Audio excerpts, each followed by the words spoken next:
meh rahina semu Banghyang Aruna kadinetraning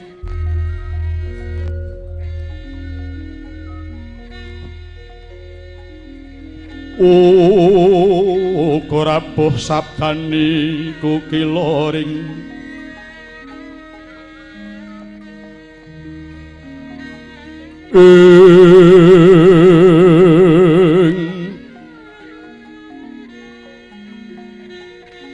ringkani kara saketar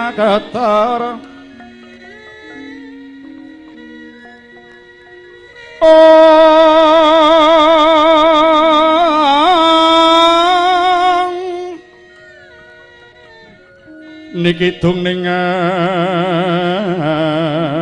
agung luwih sing bene panca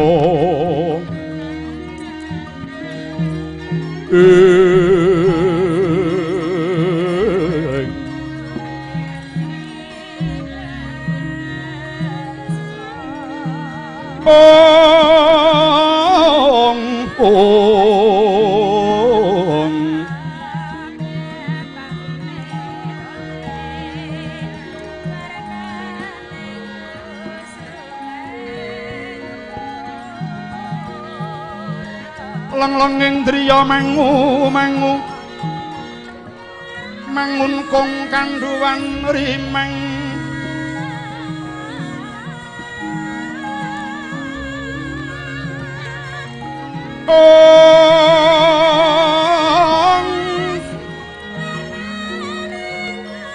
lerlena tanpa kanin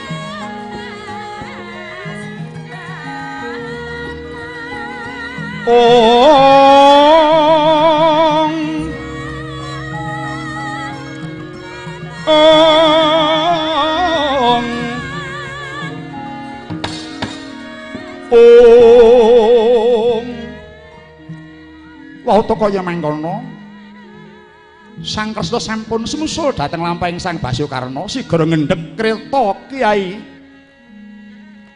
Surya ingkang sampun kati dening Ratu Ngawangga Jati Surya ingkang sampun kendel nggih lumampah sigara Sang Nata Kresna lumembar dhateng gedhonging kreta titiyaning Sang Nata Ngawangga kadodo Sang Basyokarna sigara manembropo dhumateng Ngraka Ndwarawati mandhap saking titiyan lenggah ing madyaning Sela Sumayana teka mangkono wijining sabda Sang Nata ing Ndwarawati tuwin Ratu ing Ngawangga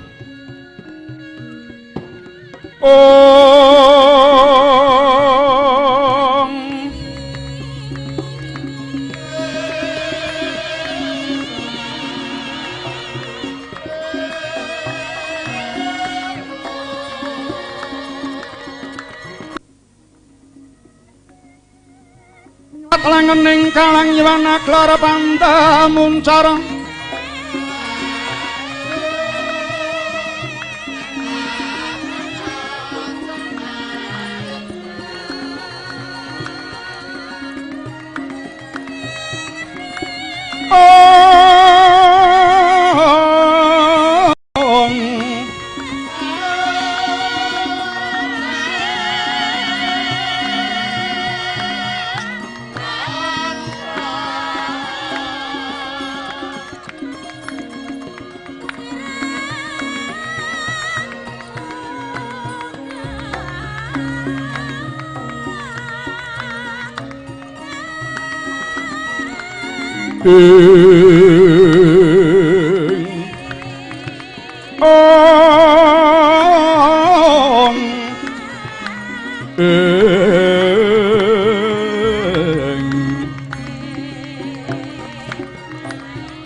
Kasara lan pajaring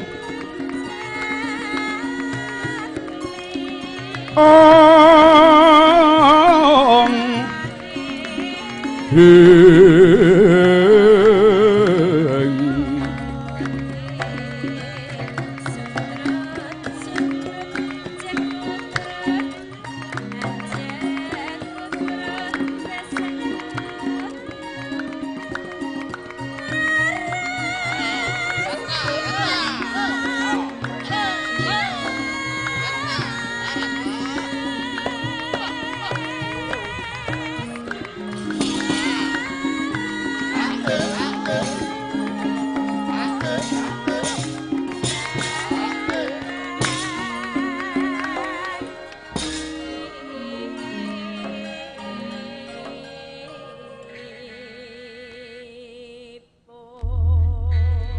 Jahniyah ning talaga kadilangit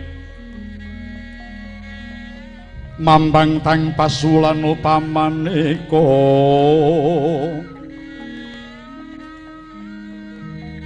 wintang tuliwa kusumaya sumawur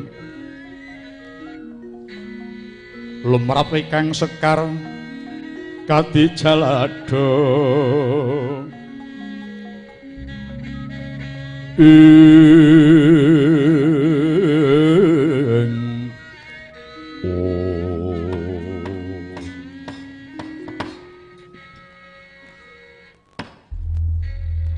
kula nuwun menika Koko Prabu Kresna ingkang nututi lampah kula. Yayi Prabu Karna iya, Yayi Prabu. Nuwun sewu.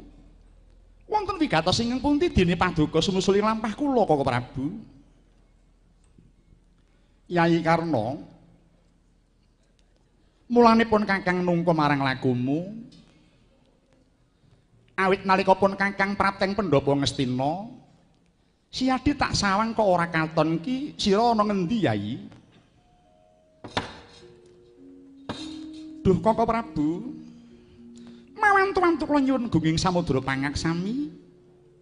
Dene kula mboten nderek mangayibake dhumateng karo paduka Jeng Koko Prabu.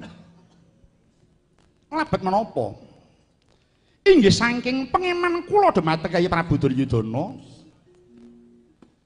Sampun ngantos pendamping Ngastina wonten payo-payo namung sabab saking kula Koko Prabu. Oh ngono to. Nun inggih. Iya Yayi. Salugune pitakonku iki mau mung dadi pambukaning kandha kok Di. Ingkang sak banjure pun Kakang Sukaweruh marang Siadi bab nggonipun Kakang Sapjagong lawan Yayi Prabu Duryudana. Yayi Karna, Yayi Kurupati kepeksa wangkal ketitik dheweke moh mbalekake Praja Indraprasta apa meneh separoning Praja Ngastina marang Pandhawa Yayi. Ingkang mangkono ya hawit saka banget pangudining para Pandhawa marang balining negara Ngamarta mau. Ora wurung sing jeneng Perang Bratayuda Jaya Binangun bakal dadi kewujudan kok Yayi. Oh, nun inggih, mekaten Kang Prabu. Iya. Awit kang saka iku Yayi, gandeng pun Kakang ngerti yen to Siadi mono kadang werdani para Pandhawa. Mula Siadi tak gandeng samu tumuli kumpul karo adi-adimu Pandhawa Yayi. Inggih sak banjur bebarengan ngudi balining Praja Ngamarta saka tanganing Duryudana. Pun Kakang percaya mengko sarampunging Bratayuda lamun Pandhawa pinaringan unggul, Yayi Puntadewa mesti kepareng misuda Siadi jumeneng nata ing Praja Ngastina Yayi Karna. Wah, adalah iya jagat Dewa Bathara. Nun inggih Koko Prabu, ngaturaken genging penuwun awit saking kepareng paduka hanganti kula supados makempal dhumateng para kadang kula Pandhawa. Koko Prabu, priye Yayi? Jagat sampun nekseni saha kula ngertos bilih Pandhawa menika adi kula tunggil ingkang nglairaken. Namung menawi kula kadhawan ngempal dhumateng para Pandhawa, agengipun rerencang tumut ngrebat wangsuling negari Ngamarta. Waduh. Nyuwun pangapunten Koko Prabu, nyuwun pangapunten kepeksa kula mboten saged minangkani Koko Prabu. Lho. Sebabe apa kok Siadi ora gelem kumpul Pandhawa Yayi? Mila kula mboten purun kempal kaliyan Pandhawa menika sepisan kula mboten gadah raos tresna dhumateng adi kula Pandhawa. Labet wiwit lair mila kula sampun dipun jarak dening tiyang sepuh kula pinisahaken kaliyan kadang Kakang Prabu. Ingkang kaping kalih kula mboten saged pisah kaliyan ingkang mula wentah wiwit kula jejabang inggih menika Bapak Adirata Tuwin Nyai Nada tiyang sepuh kula. Kaping tiganipun kula menika awon-awon nggadahi sifat satriya kok Prabu. Gadah watak satriya. Menapa sampun minger keblat kula dene kula gampil nilaraken dumateng Nalendra ingkang sampun mulyakaken raga kula kok Prabu. Duh kok Prabu. Kados menapa gempaling manah kula. Nalika Yayi Werkudara ngundamana dumateng kula. Dumeh kula namung sak anak kusir mboten pikantuk mlebet ing madyaning pandadaran siswa saka 5. Oh, Koko Prabu. Sampuna badan kula dipun wisuda Yayi Duryudana. Moga badhe saged kajen keringan gesang kula kados sakmenika Koko Prabu. Ing menika duh Kakang Prabu. Gandeng sampun cetha Bratayuda enggal maujud. Mila kula kepeksa badhe ngiyati para kadang Kurawa ngadepi dhateng kekiyatanipun Pandhawa Koko Prabu.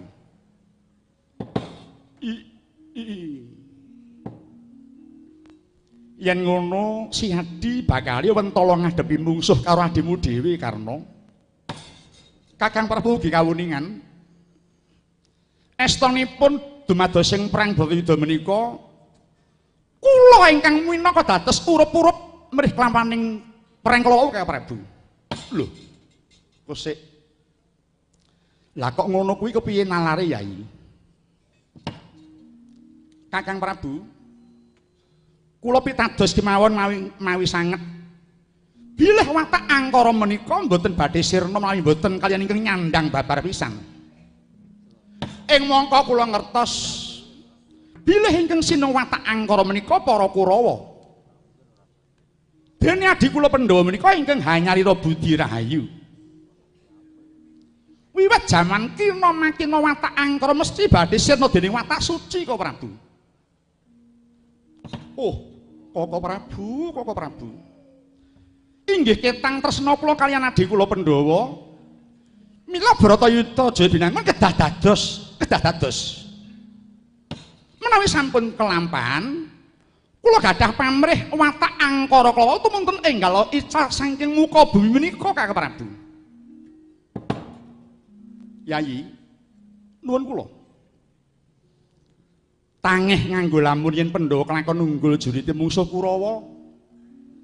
Jer nyatane Yayi Basukarna bakal dadi senopatining Kurawa. Ing mangka jagat wis nekseni, jagat wis ngundangake marang kadigdayan mudi. Mula yen Pandhawa kelakon ngadepi mungsuh Siadi, oh Yayi, bebasan sulung mlebu geni kok Yayi. Lho, lah ngono kok ngaku tresna marang Pandhawa ki mapane ning endi Yayi Karna? Koko Prabu, priye? Keparenga kula ndongeng. Iya. Kala semanten wonten kaki-kaki pikun nyelaki kaliyan Narendra ingkang nembe mangsah semedi. Kaki pikun wau mundhut pusaka kawaca ingkang dipun agem Sang Nata kala wau. Mongko kawaca menika pusaka tetamenging diri ingkang kabekta wiwit lair mila. Menawi Sang Nata wau taksih ngagem kawaca kasebat, nadyan mengsah kaliyan Bathara Indra ingkang agegaman bledhek. Nalendra wau mesti unggulipun Kakang Prabu. Namung menapa sebabipun dene dipun pundhut kaki pikun wau lajeng dipun caosaken dipun paringaken. Awit Sang Nata wau sanget pitados dumateng panguwasing Gusti. Kejawi menika kawaca mangke mindak ngalang-alang nyanggenipun Sang Nata wau labuh dumateng kadangipun. Koko Prabu, Narendra ingkang kula aturaken kala wau inggih namung badan kula piyambak menika Kakang Prabu, kula piyambak. Pusaka kawaca ingkang mapaning lebeting kulit jawining daging ingkang kula bekta wiwit lair. Sakmenika sampun ical saking badan kula Koko Prabu. Sampun ical saking nganggo kula labetipun pundhut dening Bathara Indra ingkang nimbok tiyang pikun kala wau Kakang Prabu. Milodoh Kakang Prabu. Benjang tuapaking Bratayuda Jaya Binangun. Kula sampun boten dayani menapa-menapa kok Prabu.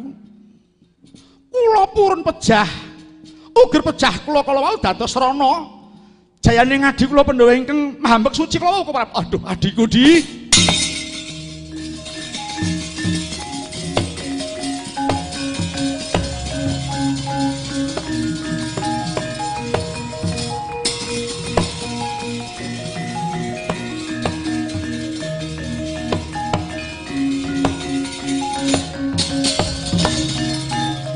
Lang-langing driya mangu mangun kung kanduan rimang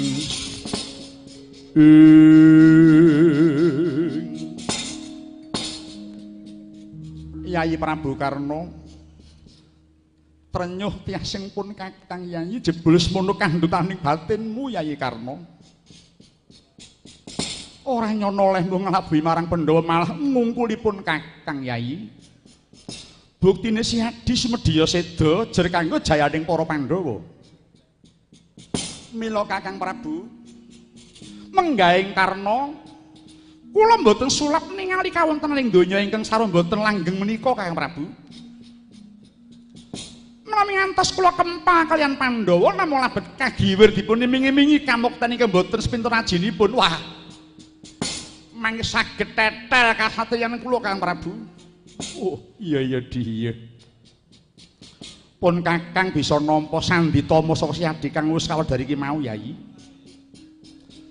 Lan engko ora bisa ngluhuri marang kang dadi aturmu Yayi Karna. Si Adi aja kuwatir. Pun Kakang saguh njaga marang wadi kang sira simpen mau Yayi. Matur nuwun Kakang Prabu. Gandeng wis terwaca sak kabeh Yayi.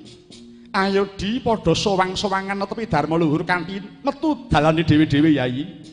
Nun inggih Kakang Prabu. Mboten langkung kula nyuwun tambahing pangestu paduka Kakang Prabu. Saha pangestu kula mugi kaparing dumateng adi kula Pandhawa Kakang Prabu. Saha piweling kula lumantar paduka Kakang Prabu. Adi kula Pandhawa sampun ngantos tida-tida anggenipun ngajiban suci menika Kakang Prabu. Iya Yayi mengko tumuli bakal tak aturake Yayi. Sampun kula nyuwun pamit Kakang Prabu. Wilujeng lagi malih mangke wonten ing Tegal Kuru Kakang Prabu.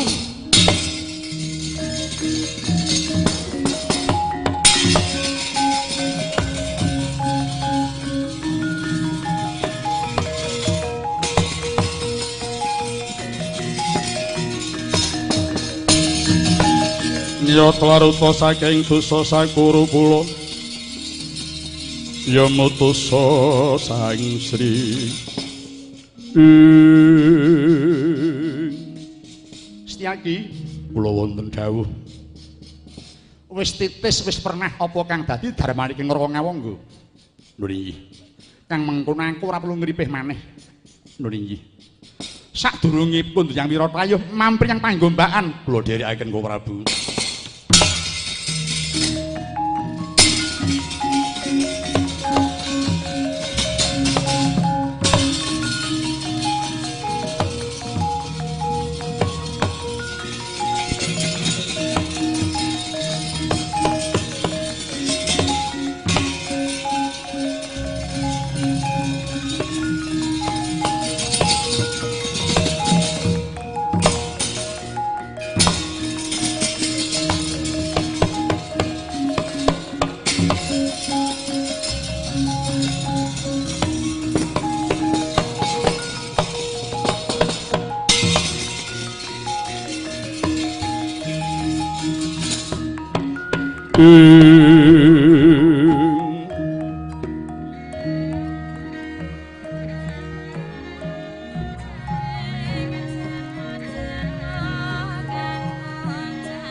Iki taos padhakake putraku ing Ndhurawati ingkang prapta.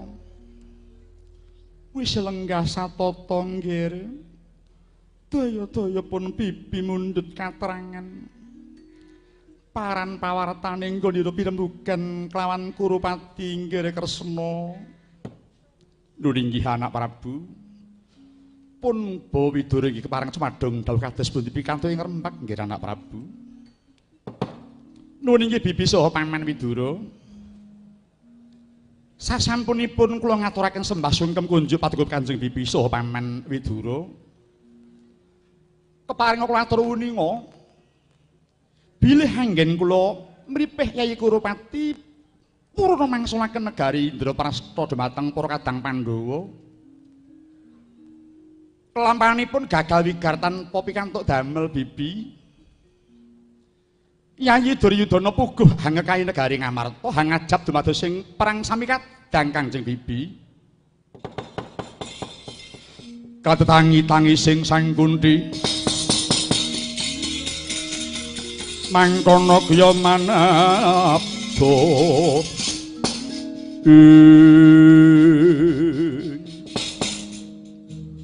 ya jagat Bendara. Pun bibi wis mikir tangih lamun Kurupati gelem mulung atine nggih Kresna.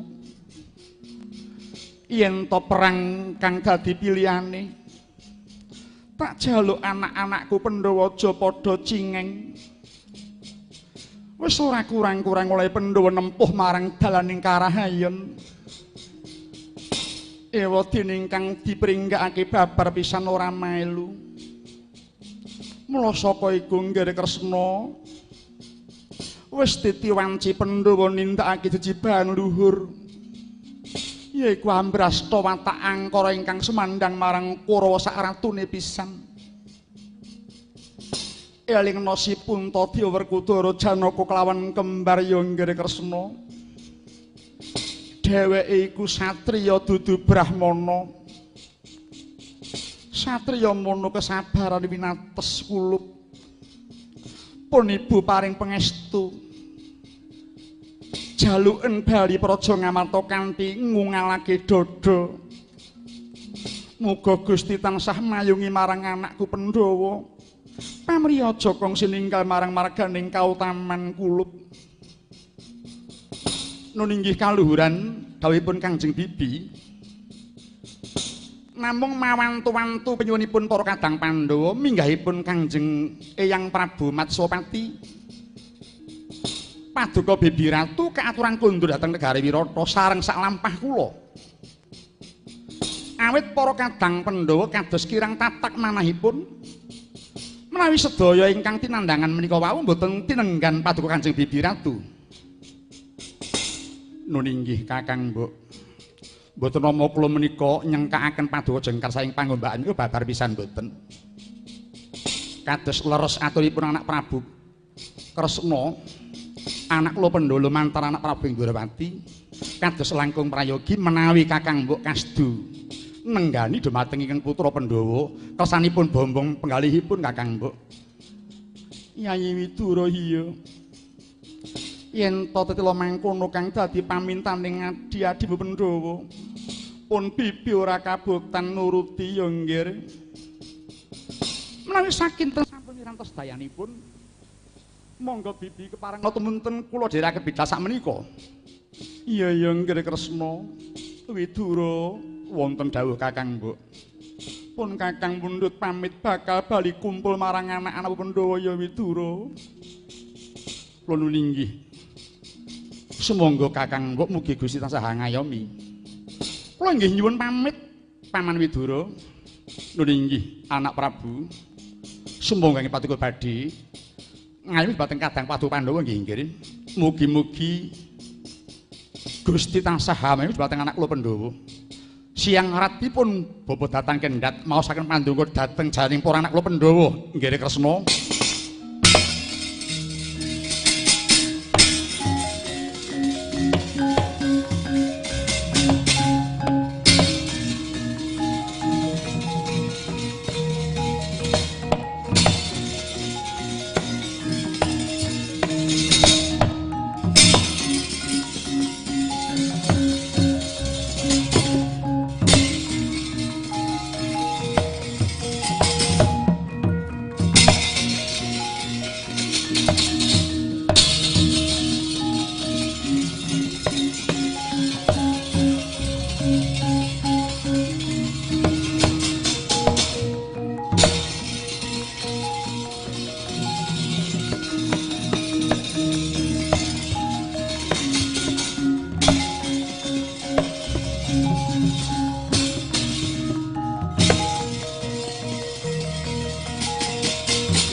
Kagiat dari sang kapirangu Berinangkul kinempit kehempit